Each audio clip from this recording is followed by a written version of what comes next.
ಸ್ನೇಹಿತರೆ, ಬರ್ತಾ ಬರ್ತಾ ಈ ನಾಯಿ ಸತೀಶ್ ನಡವಳಿಕೆ ಕೆಟ್ಟು ಕೆರ ಹಿಡಿದು ಗಬ್ಬು ನಾರ್ತಿದೆ. ನನ್ನ ಮಗಂದು ಪಬ್ಲಿಸಿಟಿಗೋಸ್ಕರ ಏನ್ ಬೇಕಾದ್ರೂ ಮಾಡೋಕೆ ಕಿತ್ತು ನಿಂತ್ಬಿಟ್ಟವನೇ ಈ ವಯ್ಯ. ಲೋಪರ್ ತಗೊಂಬಂದು ಇಷ್ಟ ದಿನ ಇಲ್ದೇ ಇರೋ ಸುಳ್ಳೆಲ್ಲ ಹೇಳ್ಕೊಂಡು ಮಾಡದೇ ಇರೋದೆಲ್ಲ ಮಾಡಿದೀನಿ ಅನ್ಕೊಂಡು ಹಂಗೋ ಹಿಂಗೋ ಹೆಂಗೋ ಎಡಬಿಡಂಗೆ ಆಡ್ಕೊಂಡು ಬರ್ತಿದ್ದ. ದಿನೇ ದಿನೇ ಇವನ ಪ್ರಚಾರದ ತೆವಲನ ನೋಡಿ ನೋಡಿ ನಮ್ ಜನ ಸಹ ಬೇಸತ್ತೋಗಿದ್ರು. ಇನ್ನೇನ್ ಬರ್ತಾ ಬರ್ತಾ ಈ ಪತ್ರೋಳಿ ನನ್ನ ಮಗನ್ ಪ್ರಚಾರದ ತೆವಲಿನ ಆಟ ಕಮ್ಮಿ ಆಯ್ತಾ ಬರ್ತಿತ್ತು. ಇನ್ನೇನ್ ನಮ್ ಜನ ಸಹ ಇವನ್ ಕಾಟ ತಪ್ತು ಅನ್ಕೊಳ್ಳೋ ಅಷ್ಟ್ರಲ್ಲೇ ಅದೇನೋ ಹೇಳ್ತಾರಲ್ಲ, ರೋಗಿ ಬಯಸಿದ್ದು ಅದೇ, ನರ್ಸ್ ಕೊಟ್ಟಿದ್ದು ಅದೇ ಅಂತ. ಹಂಗೆ ಈ ಒಂದು ವಿಡಿಯೋ ಇಂದ ಅಗೇನ್ ಈ ಜಂಡು ಬಾಂಬ್ ನನ್ ಮಗನ್ ಜಾತ್ರೆ ಮಾತುಗಳು ಶುರುವಾಗ್ಬಿಟ್ಟು.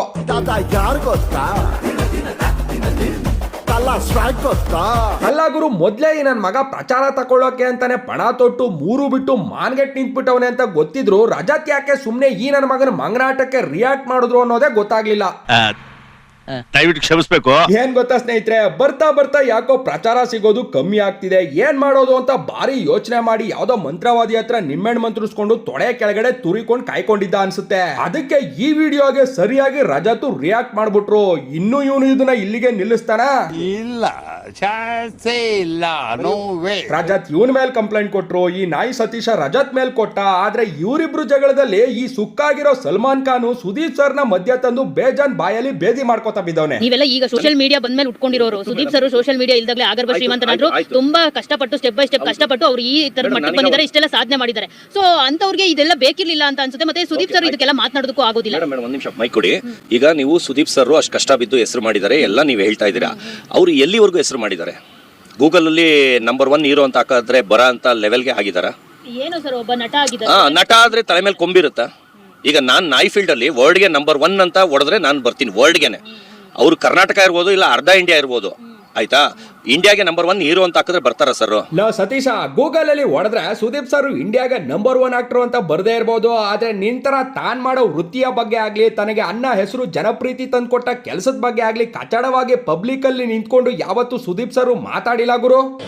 ನಮ್ ಚಿನ್ನಗೆ ಶಾರ್ಟ್ ಹಾಕ್ಸ್ಬೇಕು ಸರ್. ಯಾವ ತರ ಹಾಕ್ಸೋಣ, ಯಾರ ಹತ್ರ ಹಾಕ್ಸೋಣ, ಎಲ್ಲೋಗ ಹಾಕ್ಸೋಣ, ನೀವೇ ಹಾಕ್ಬಿಟ್ರೆ ಚೆನ್ನಾಗಿ ಹುಟ್ಟುಬಿಡುತ್ತೆ. ನಾನೇ ಹಾಕ್ಬಿಡ್ಲಾ ಸರ್? ಹೋಗಲ್ಲ ಸರ್. ಏನದೆ ತೀರ್ಬೋಕಿ ನನ್ ಮಗನ್ ತಗೊಂಬಂದು ನೀವೇ ಹಾಕಿದ್ರೆ ಸೇಲ್ ನಾನು ಮಾಡಿಸ್ಕೊಡ್ತೀನಿ. ಎಷ್ಟ್ ಲಕ್ಷಕ್ಕೆ ಸೇಲ್ ಮಾಡಿಸ್ಕೊಡ್ತೀರಾ ಸರ್? ನಾನು 30 ರೂಪಾಯಿ ಸೇಲ್ ಸರ್. ನೋಡು ಅವ್ನ್ ಯಾರೋ ಗಾಂಜಾ ಗಾಡಿ ಚಿನ್ನುಗೆ ಶಾರ್ಟ್ ಹಾಕ್ಸ್ಬೇಕು ಅನ್ನೋದಂತೆ. ಅದಕ್ಕೆ ವರ್ಲ್ಡ್ಗೆ ನಂಬರ್ 1 ಡಾಗ್ ಬ್ರೀಡರ್ ಆದ ನೀನು ಅವನ್ಗೆ ನೀನೇ ಹಾಕ್ಬಿಡು, ನಾನೇ ಒಳ್ಳೆ ರೇಟ್ಗೆ ಮಾರಿಸ್ಕೊಡ್ತೀನಿ ಅನ್ನೋದಂತೆ. ನನಗೆ ಎಷ್ಟು ಚೀಪ್ ಅನಿಸ್ಬಿಡ್ತು ಅಂದ್ರೆ ಇದೇ ಅಲ್ವಾ ಗುರು ವರ್ಲ್ಡ್ ನಂಬರ್ 1 ಡಾಗ್ ಬ್ರೀಡರ್ ಬಾಯಲ್ಲಿ ಬರೋ ಮಾತುಗಳು ಅಂದ್ರೆ? ನಿನ್ ಜನ್ಮಕ್ಕೆ ನಾಯಿ ಮೆತ್ತ, ಅದರಿಂದ ಅನ್ನ ತಿಂತಿದೀಯಾ, ಅದ್ರ ಬಗ್ಗೆ ಹೆಂಗ್ ಮಾತಾಡ್ಬೇಕು, ಯಾವ ತರ ಅದಕ್ಕೆ ರೆಸ್ಪೆಕ್ಟ್ ಕೊಡ್ಬೇಕು ಅನ್ನೋ ಸಾಮಾನ್ಯ ಜ್ಞಾನ ಇಲ್ಲ ನಿಂಗೆ. ನೀನು ವರ್ಲ್ಡ್ ನಂಬರ್ 1 ಡಾಗ್ ಬ್ರೀಡರ್ ಅಲ್ವಾ? ಇನ್ನೊಂದ್ ಏನ್ ಗೊತ್ತಾ ಸ್ನೇಹಿತರೆ, ಅವ್ನು ಯಾರೋ ನಾಯಿ ಮೇಲೆ ಅತ್ಯಾಚಾರ ಮಾಡದ್ನಲ್ಲ, ಅವನು ಮತ್ತೆ ಇವ್ರಿಗೂ ಯಾವುದೇ ವ್ಯತ್ಯಾಸ ಇಲ್ಲ. ಅವನು ದೈಹಿಕವಾಗಿ ನಾಯಿ ಮೇಲೆ ಅತ್ಯಾಚಾರ ಮಾಡಿದ್ರೆ ಈ ಗಾಂಜಾ ಗಾಡಿ ಮತ್ತೆ ಈ ಮುದಿಬಾಡಿ ಇಬ್ರು ಮಾನಸಿಕವಾಗಿ ಅವರ ಯೋಚನೆ ಮತ್ತು ಆಲೋಚನೆಗಳಲ್ಲಿ ನಾಯಿ ಮೇಲೆ ದೌರ್ಜನ್ಯ ಮಾಡ್ತಾವ್ರೆ ಅಷ್ಟೇ. ಈ ಬಡತವಿಂದ ದೇಶ ಉದ್ಧಾರ ಆಯ್ತದ? ಅಲ್ಲ ಗುರು ನಾಯಿ ಸತೀಶ, ನಿನ್ನ ನೀನು ಡಾಗ್ ಲವರ್ ಅಥವಾ ನಂಬರ್ 1 ಡಾಗ್ ಬ್ರೀಡರ್ ಅಂತ ಕರ್ಕೋತೀಯ, ಎಲ್ಲಾ ಕಡೆ ತೋರ್ಸ್ಕೋತೀಯಲ್ಲ. ಹೇಳು ಗುರು, ನಾಯಿಗಳಿಗೋಸ್ಕರ ನೀನ್ ಏನ್ ಮಾಡಿದೀಯಾ? ಅದ್ರಲ್ಲೂ ನಮ್ಮ ದೇಶದ ಬೀದಿ ನಾಯಿಗಳ ಉಳುವಿಕೆಗೋಸ್ಕರ ಇದುವರೆಗೂ ನೀನ್ ಏನ್ ಮಾಡಿದೀಯಾ? ಏನ್ ಯಾವ್ದಾದ್ರು ಪ್ರೊಟೆಸ್ಟ್ ಮಾಡಿದೀಯಾ ಅಥವಾ ರೆಸ್ಕ್ಯೂ ಮಾಡಿದೀಯಾ? ಮಾತೆತ್ತರೆ ಆ ಪಾರ್ಟಿ ಈ ಪಾರ್ಟಿ, ಮಗನ್ ಫೇಲ್ ಪಾರ್ಟಿ 300 ಜನಕ್ಕೆ ಮಟನ್ ಊಟ ಹಾಕ್ಸ್ತೆ ಅನ್ಕೊಂಡ್ ಸಾಯ್ತಿರ್ತೀಯಲ್ಲ. ಒಂದ್ ದಿನ ಆದ್ರೂ ಬೀದಿ ನಾಯಿಗಳಿಗೆ ಊಟ ಹಾಕಿದ್ಯಾ? ಊಟ ಬೇಡ ಗುರು, ಒಂದೆರಡು ಬನ್ನಾದ್ರೂ ತಂದು ಹಾಕಿದ್ಯಾ? ನೀನ್ ಮಾಡಿರೋದೇನ್ ಗೊತ್ತಾ? ನಾಯಿಗಳನ್ನ ಪಬ್ಲಿಕ್ ಅಲ್ಲಿ ಹಿಡ್ಕೊಂಡು ಬಂದು ಪ್ರಚಾರ ತಕೊಳ್ಳೋದು, ಅದರಿಂದ ನೇಮು ಫೇಮ್ ಮಾಡ್ಕೊಳ್ಳೋದು, ಡಾಗ್ ಬ್ರೀಡಿಂಗ್ ಇಂದ ದುಡ್ಡು ಮಾಡಿರೋದು, ಆ ನಾಯಿ ಅಷ್ಟು ಕೋಟಿ ಈ ನಾಯಿ ಇಷ್ಟು ಕೋಟಿ ಅಂತ ಸುಳ್ಳು ಹೇಳಿ ಜನರನ್ನ ಯಾಮಾರಿಸಿರೋದು. ಇಷ್ಟೇ ನೀನ್ ಮಾಡಿರೋದು, ಮಾಡ್ತಿರೋದು. ನಾವು ನೋಡಿ ನೋಡಿ ಸಾಕಾಗಿ ಸ್ನೇಹಿತರೆ, ಏನ್ ಗೊತ್ತಾ, ಹಿಂದಿನ ಕಾಲದಲ್ಲಿ ಕರಡಿ ಹಿಡ್ಕೊಂಡು ಊರ್ ಸುತ್ಕೊಂಡು ಕರಡಿ ಕುಣಿತ ಮಾಡಿಸ್ಕೊಂಡು ಬರ್ತಿದ್ರಲ್ಲ, ಅವ್ರಿಗೂ ಇವನ್ಗೂ ಯಾವುದೇ ವ್ಯತ್ಯಾಸ ಇಲ್ಲ. ಇಬ್ರು ಒಂದೇನೆ. ಸೇಮ್ ಅವರು ಕರಡಿನ ಚೈನ್ ಹಾಕಿ ಹಿಡ್ಕೊಂಡು ಬಂದು ಜನಗಳಿಗೆ ತೋರಿಸ್ತಿದ್ರು, ದುಡ್ಡು ಮಾಡ್ತಿದ್ರು. ಇವನು ನಾಯಿಗಳನ್ನ ಚೈನ್ ಹಾಕೊಂಡು ಹಿಡ್ಕೊಂಡು ಬಂದು ದುಡ್ಡು ಮಾಡ್ತವನೆ ಅಷ್ಟೇ.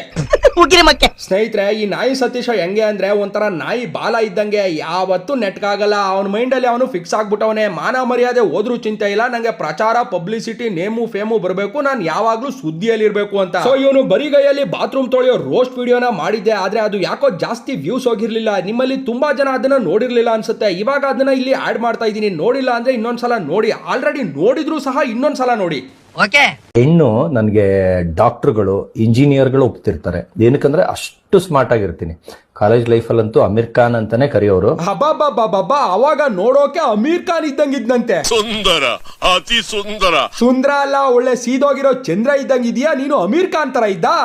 ಕಚ್ಚಡ ಕಂತ್ರಿ ಕರಿಯ ನನ್ನ ಮಗನೇ. ಎಷ್ಟು ಪ್ರಪೋಸಲ್ ಬಂದಿದೆ ಸರ್? ಎಷ್ಟು ಲೆಕ್ಕ ಇಲ್ಲ ಸರ್.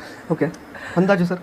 ಜಾಸ್ತಿ ಸರ್. ಅಂದ್ರೆ ಒಂದು ಲೆಕ್ಕ, ಒಂದು ಹೇಳ ಸರ್, ಯಾಕೆ ನಂಬರ್ ಜಸ್ಟ್ ಒಂದು ಸರ್? ಇಲ್ಲ, ಫ್ಯಾನ್ಸಿ ನಂಬರ್. ಕಾಲೇಜ್ ಲೈಫ್ ಇಂದ 2000 ಜನ ಪ್ರಪೋಸ್ ಮಾಡಿದ್ದಾರೆ. 2000 ಜನ? ಓಹೋ, ಈ 2000 ಪ್ರಪೋಸ್ ಕಥೆಯನ್ನ ಕೇಳಿ ಇವಾಗ ಒಂದೆರಡು ಲೈನ್ ಹೇಳಬೇಕು ಅನಿಸ್ತಿದೆ, ಹೇಳ್ತೀನಿ ಕೇಳಿಸ್ಕೊಳ್ಳಿ. ಈ ವಯ್ಯ ಹೇಳೋದೆಲ್ಲ ಶುದ್ಧ ಸುಳ್ಳು. ಹಳೆ ಫೋಟೋದಲ್ಲಿ ಮುಖ ಕಡಪ ಕಲ್ಲು, ಹಾಕಿ ತಿಕ್ಕಿರೋದಕ್ಕೆ ಬೇಜಾನ್ ಕೆಮಿಕಲ್ಲು, ಇವಾಗ ಮುಖ ಆಗಿದೆ ಬೆಂಚಿ ಕಲ್ಲು. ಏನೇ ಆದ್ರೂ ಒಟ್ನಲ್ಲಿ ನೀನು ನೋಡೋಕೆ ಸೇಮ್ ಟು ಸೇಮ್ ಕಪಿತ್ತು, ಸೇಮ್ ಟು ಸೇಮ್ ಕಪಿ ತುಟಿ ತರ ಕೆಂಪ್ಕಿದ್ಯಾ ಅಂತ ಹೇಳಕ್ ಬಂದೆ ಗುರು, ಅಷ್ಟೇ. ಅಲ್ಲ ಸರ್, ಎಲ್ಲಿ ನೋಡೋ ನಿಮ್ದೇ ಅವಲ್ಲ ಸರ್. ಏನ್ ಮಾಡೋದು ಸರ್, ನಾನು ಹಿಸ್ಟ್ರಿ ಕ್ರಿಯೇಟ್ ಮಾಡ್ತೀನಿ ಅಂತ ಯಾರ ಹತ್ರನೋ ಚಾಲೆಂಜ್ ಮಾಡ್ಕೊ ಬಂದಿರ್ತೀನಿ. ಸೋತ್ರು ಹಿಸ್ಟ್ರಿ ಕ್ರಿಯೇಟ್ ಮಾಡ್ತೀನಿ, ಗೆದ್ದವ್ರಿಗಿಂತ ಫೇಮಸ್ ಆಗ್ತೀನಿ ಅಂತ. ಹೌದು ಬುಡಣ, ನಾವು ನೋಡಿದೀವಿ. ನೀನ್ ಮಾಡಿರೋ ಹಂಗೆ ವರ್ಲ್ಡ್ ಅಲ್ಲಿ ಯಾವ ವ್ಯಕ್ತಿನೂ ರೆಕಾರ್ಡ್ ಮಾಡೋಕಾಗ್ಲಿ, ಹಿಸ್ಟ್ರಿ ಕ್ರಿಯೇಟ್ ಮಾಡೋಕಾಗ್ಲಿ ಯಾವ ಕಬ್ ನನ್ ಮಗ ತಾನೆ ಬರಿಗೈಯಲ್ಲಿ ಬಾತ್ರೂಮ್ ನ ಹಿಂಗೆ ಬರ ಅಂತ ಉಜ್ತಾನೆ ಹೇಳು. ನೋಡ್ತಾ ಇರು, ನನ್ ಕೈ ಚಳಕದ ಕಿಚ್ಕ ಪಚ್ಕ ಅಂತ ಕೈಯಲ್ಲಿ ಕಲಿಸ್ಬಿಟ್ಟು ಒಗ್ಗರಣೆ ಕೊಟ್ಟೆ.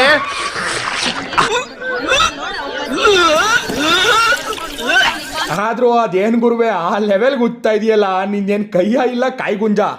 ಕಕ್ಕ ಮಾಡೋ ಕಮೋಡ್ನೆ ಈ ಲೆವೆಲ್ಗೆ ಕೈಯಲ್ಲಿ ಉತ್ತಾ ಇದೆಯಾ ಅಂದ್ರೆ ನೀನು ಇನ್ನು ಕಕ್ಕ ಬರೋ ಆ ನಿನ್ನ ಕಿಂಡಿಯ ಕತೆ ಆಗಿಬಿಟ್ಟಿತ್ತು. ಇದೇನಯ್ಯ? ಅದ್ರಲ್ಲಿ ಬೇರೆ ನೀನ್ ಹೇಳೋ ಪ್ರಕಾರ ಮಗುವಿಂದ ಅವ್ನ ಅಷ್ಟು ಮುದ್ದಾಗಿ ಸಾಕಿದೀನಿ, ಇಷ್ಟುದ್ದ ಆಗಿದ್ದಾನೆ. ಮಗುವಿಂದ ಇಲ್ಲೇ ಮಲ್ಕೊಳ್ತಾ ಇದ್ದಿದ್ದು, ಇವಾಗ್ಲೂ ಇಲ್ಲೇ ಮಲ್ಕೊಳ್ಳೋದು. ಸೊ ಮಗುವಿನಿಂದ ಅಷ್ಟು ಮುದ್ದಾಗಿ ನಿನ್ ಮಗನ್ನ ನೀನು ಸಾಕಿದ್ಯಾ ಅಂದ್ಮೇಲೆ ಅವನ್ ಕುಂಡಿನ ಇನ್ ಯಾವ ಲೆವೆಲ್ಗೆ ನೀನು ಉಜ್ಜಿ ಊರ್ ಬಾಗ್ಲು ಮಾಡಿರಲ್ಲ ಹೇಳು.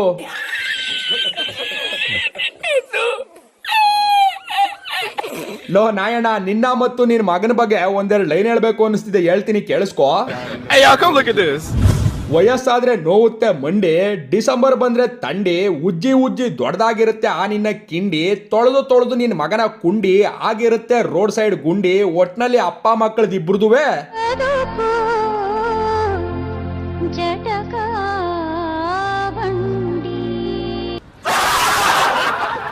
ಬರೀ ಇದು ಒಂದನ್ನ ತೊಳೆದು ತೋರಿಸ್ತೀನಿ, ಇಲ್ಲ ಫುಲ್ ಟೈಮ್ ಇದ್ರೆ ಇಷ್ಟು ಎಲ್ಲ ನೆಲ ಎಲ್ಲ ತೊಳೆದು ತೋರಿಸ್ತೀನಿ. ಯಾಕಂದ್ರೆ ನಿಮ್ದು ವಿಡಿಯೋ ರೀಲ್ ಖಾಲಿ ಆಗ್ಬಿಡುತ್ತೆ ಅಂತ ಬರೀ ಇದು ಮಾತ್ರ ಟಾಯ್ಲೆಟ್ ಮೇನ್. ಅಣ್ಣ ನಾಯಣ್ಣ, ನೀನು ಹಳೆ ಕಾಲದ ಅಡ್ಕಸ್ಬಿ ನನ್ನ ಮಗ ಅನ್ನೋದು ಇವಾಗ ಗೊತ್ತಾಯ್ತು ಬಿಡೋಣ. ಯಾಕಂದ್ರೆ ಇವಾಗ ಬರೋ ಡಿಜಿಟಲ್ ಕ್ಯಾಮ್ರಾಗಳಲ್ಲಿ ಯಾವ ಕ್ಯಾಪುರ್ ನನ್ನ ಮಗ ರೀಲ್ ಇಟ್ಟಿರ್ತಾನೆ, ಇವಾಗ ಬರೋದೆಲ್ಲ ಮೆಮೊರಿ ಕಾರ್ಡ್ ಇರೋದೇ ಅಲ್ವೇ? ಹೌದಾ? ಈಗ ಎಷ್ಟು ಜನ ಮೀಡಿಯಾ ಅವ್ರು ಬಂದಿದ್ರು, ಎಲ್ಲರೂ ಯೂಸ್ ಮಾಡಿದ್ದಾರೆ ಇದನ್ನ ಟಾಯ್ಲೆಟ್ ನ. ಆದ್ರೆ ಕ್ಲೀನ್ ಆಗಿಲ್ಲ, ಒಂದ್ ತಿಂಗಳೇ ಆಗಿದೆ. ನಾನ್ ತೊಳೆದ್ರೆ ಕ್ಲೀನ್ ಆಗುತ್ತೆ, ಯಾಕಂದ್ರೆ ನನಗೆ ಅದೇ ಸಮಾಧಾನ. ಓಹೋ, ಎಷ್ಟು ಜನ ಮೀಡಿಯಾದವ್ರು ಬಂದಿದ್ರು, ಅವರೆಲ್ಲ ಇಕ್ಬಿಟ್ಟು ಹೋಗವ್ರೆ ಕ್ಲೀನ್ ಆಗಿಲ್ಲ, ಅದಕ್ಕೆ ನೀನ್ ಕ್ಲೀನ್ ಮಾಡಿದ್ರೆ ಮಾತ್ರ ಕ್ಲೀನ್ ಆಗುತ್ತೆ ಅಂದ್ಬಿಟ್ಟು ಹಿಂಗೆ ಕೈ ಹಾಕಿ ಕಚಾಪಚ ಅಂತ ಕಲಿಸ್ತಾ ಇದೀಯಾ?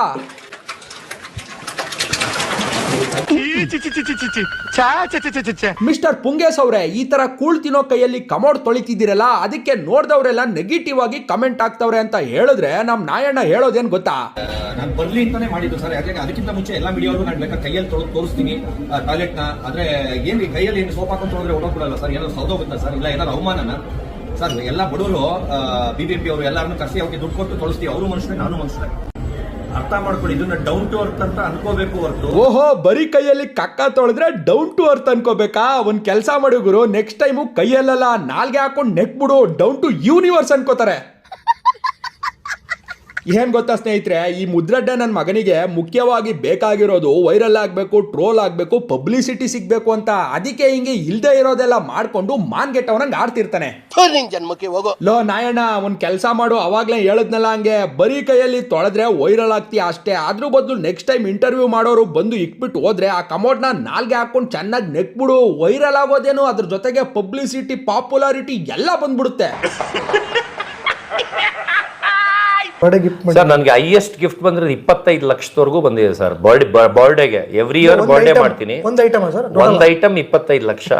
ಅದು ಬಿಟ್ಟು 70 ಲಕ್ಷ ಡೈಮಂಡ್ ನೆಕ್ಲೆಸ್ ಬಂದಿದೆ ಸರ್. ಏನು, ನಿಂಗೆ ಡೈಮಂಡ್ ನೆಕ್ಲೆಸ್ ನ ಗಿಫ್ಟ್ ಕೊಟ್ಟವ್ರ? ಅಲ್ಲ ಗುರು, ನೆಕ್ಲೆಸ್ ಹಾಕೊಳ್ಳೋದು ಲೇಡೀಸು, ನೆಕ್ಲೆಸ್ ಗಿಫ್ಟ್ ಕೊಡೋದು ಲೇಡೀಸ್ಗೆ. ಅಂತದ್ರಲ್ಲಿ ನಿಂಗೆ ಯಾರೋ ಡೈಮಂಡ್ ನೆಕ್ಲೆಸ್ ನ ಗಿಫ್ಟ್ ಕೊಟ್ಟವ್ರೆ ಅಂದ್ಮೇಲೆ ನೀನ್ ಯಾರು? ಸ್ನೇಹಿತರೆ ಇನ್ನೊಂದ್ ಏನ್ ಗೊತ್ತಾ, ಅಣ್ಣ 100 ಕೋಟಿ ನಾಯಿ 100 ಕೋಟಿ ನಾಯಿ ಅಂತನಲ್ಲ, ಅದು ಯಾವುದೇ ಕಾರಣಕ್ಕೂ 100 ಕೋಟಿ ಅಲ್ಲ, 1 ಕೋಟಿನೂ ಆಗಿರಲ್ಲ. ಅಂದ್ರೆ ಇವಾಗ ಎಕ್ಸಾಂಪಲ್, ಯಾವುದೇ ವಸ್ತು ಆಗ್ಲಿ ಅಥವಾ ನಾಯಿಗಳಾಗ್ಲಿ ಅದಕ್ಕೆ ಇಷ್ಟೇ ಪ್ರೈಸ್ ಅಂತ ಫಿಕ್ಸ್ ಆಗೋದು ಯಾರಾದ್ರೂ ಅದನ್ನ ಫಿಕ್ಸ್ ಮಾಡಿರೋ ಪ್ರೈಸ್ಗೆ ತಕೊಂಡಾಗ, ಅಂದ್ರೆ ಬೈ ಮಾಡಿದಾಗ ಅಲ್ವಾ. ಬಟ್ ನಮ್ ನಾಯಣ್ಣ ಹೇಳಿರೋ ನಾಯಿನ ಯಾರಾದ್ರೂ 100 ಕೋಟಿ ಕೊಟ್ಟು ಪರ್ಚೇಸ್ ಮಾಡವ್ರ? ಸೊ ಯಾರು ಪರ್ಚೇಸ್ ಮಾಡಿಲ್ಲ ಅಂದ್ಮೇಲೆ ಆ ನಾಯಿಗೆ 100 ಕೋಟಿ ಅಂತ ಯಾವ ಬೋಳೆ ಮಗ ಹೇಳಿದ್ರಿ? ಸ್ನೇಹಿತರೆ ನಮ್ಮ ನಾಯಣ್ಣನ ಪ್ರಕಾರ 100 ಕೋಟಿ ನಾಯಿ ಅಂದ್ರೆ ಯಾವ ತರ ಗೊತ್ತಾ? ಮೊನ್ನೆ 100 ಕೋಟಿ ವರ್ತ್ ನಾಯಿ ಅಂತ, ವರ್ತ್ಗೂ ಪರ್ಚೇಸ್ಗೂ ಡಿಫರೆನ್ಸ್ ಇದೆ. ನನ್ನ ನಾಯಿ ಚಿನ್ನ, ರನ್ನ, ಡೈಮಂಡು, ವಜ್ರ. ನನ್ನ ನಾಯಿ 100 ಕೋಟಿ ವರ್ತ್, ನನ್ನಿಷ್ಟ. ಓಹೋ, ನೋಡಿದ್ರ ಫ್ರೆಂಡ್ಸ್, ನಮ್ಮ ನಾಯಣ್ಣನ ಪ್ರಕಾರ ಅದು ಅಣ್ಣಂಗೆ ಮಾತ್ರ 100 ಕೋಟಿ ವರ್ತ್ ಅಂತೆ, ಬೇರೆಯವ್ರಿಗಲ್ಲ. ಸೊ ಇವಾಗ ನಾನು ಸಹ ನಮ್ಮ ನಾಯಣ್ಣನ ಇನ್ಸ್ಪೈರ್ ಆಗಿ ತಕೊಂಡು ನಮ್ಮ ಹಳ್ಳಿ ಕಡೆಯಿಂದ ಒಂದು ಬೀದಿ ನಾಯಿ ಹಿಡ್ಕೊಂಡು ಬಂದು, ಇದ್ರ ಹೆಸರು ಸತೀಶ್ ಜಂಡು ಬಾಂಬ್ ಅಂತ, ಇದು ಯಾವಾಗ್ಲೂ ಸುಳ್ಳನ್ನೇ ಬೊಗಳುತ್ತಿರುತ್ತೆ, ಇದಕ್ಕೆ 200 ಕೋಟಿ ಅಂತ ಹೇಳ್ಕೊಂಡು ಎಲ್ಲಾ ಕಡೆ ಎಳ್ಕೊಂಡು ಓಡಾಡಿದ್ರೆ ಹೆಂಗಿರುತ್ತೆ? ಸೂಪರ್. ಯಾಕಂದ್ರೆ ನನ್ನ ಮೂವಿಲೆಲ್ಲ ಹೀರೋ ಮಾಡಿದಾಗ್ಲೂ ಅಲ್ಲಿ ಬರೋ ದುಡ್ಡನ್ನೆಲ್ಲ 25 kg ಹಸಿ ಚಿಕನ್ ತಗೊಂಡೋಗಿ ಕೊಟ್ಬಿಟ್ಟು ಎಲ್ಲಾರ್ಗೂ ಬಡಿಸಿ ನನ್ಗೊಂದ್ ಸ್ವಲ್ಪ ಜಾಸ್ತಿ ಹಾಕಿ ಅಂತ ಅಲ್ಲಿ 25 kg ಹಸಿ ಚಿಕನ್ ತಕೊಂಡೋಗಿ ಕೊಟ್ಟು ಎಲ್ರಿಗೂ ಬಡಿಸಿ ಅಂತ ಹೇಳಿ ನೀನ್ ಸ್ವಲ್ಪ ಜಾಸ್ತಿ ಇಸ್ಕೊಂಡ್ ತಿಂತಿದ್ದ. ಅಯ್ಯೋ ಶಿವನೇ, ಇದೇನು ಅನ್ನೋದೇ ಅರ್ಥ ಆಗ್ತಿಲ್ವಲ್ಲ ಗುರುವೆ. ನಂಗ್ ಒಂದ್ ಹೇಳು, ಮೂವಿ ಸೆಟ್ ಅಲ್ಲಿ ಇದ್ದವರೆಲ್ಲ ಮನುಷ್ಯರ ಇಲ್ಲ ನಾಯಿಗಳ? ಯಾಕಂದ್ರೆ ಹಸಿ ಚಿಕನ್ ತಿನ್ನೋದು ನಾಯಿಗಳು, ಮನುಷ್ಯರಲ್ಲ. ಹಂಗಿದ್ಮೇಲೆ ನೀನ್ ಹೆಂಗ್ ಗುರು 25 kg ಬರೀ ಹಸಿ ಚಿಕನ್ ತಕೊಂಡೋಗಿ ಕೊಟ್ಟು ಎಲ್ರಿಗೂ ಬಡಿಸಿ ಅಂತ ಹೇಳಿ ನೀನ್ ಸ್ವಲ್ಪ ಜಾಸ್ತಿ ಇಸ್ಕೊಂಡು ಅದನ್ನೇ ತಿಂತಿದ್ದೆ? ಏನೋ ಬಿಡುಗುರು, ನೀನು ನಿನ್ ಮಾತೋ ಎತ್ತ ಅಂದ್ರೆ ಕೊತ್ತ ಅನ್ನಂಗ್ ಇರ್ತವೆ, ಮುಂದು ಕೇಳಿ ಸಾಯಿ. ಅದಾಗ್ತಿದಂಗೆ ಆಂಟಿ ಹೀರೋ, ಅದಾಗ್ತಿದಂಗೆ ದರ್ಶನ್ ಅಲ್ಲಿ ಸೆಕೆಂಡ್ ಹೀರೋ, ಅದಾದ್ಮೇಲೆ 100 ಪಿಕ್ಚರ್ ಆಫರ್ ಬಂದಿದೆ ಸರ್. ನಾನೇ ಆಕ್ಟಿಂಗ್ ಬರಲ್ಲ, ಡ್ಯಾನ್ಸ್ ಬರಲ್ಲ ಅಂತ, ಸವಾಸ ಬೇಡ ಅಂತ ಬಿಟ್ಟಿದ್ದೀನಿ. ಯಾರು ಮಾಡಕ್ ಸಾಧ್ಯ ಆಗಲ್ಲ.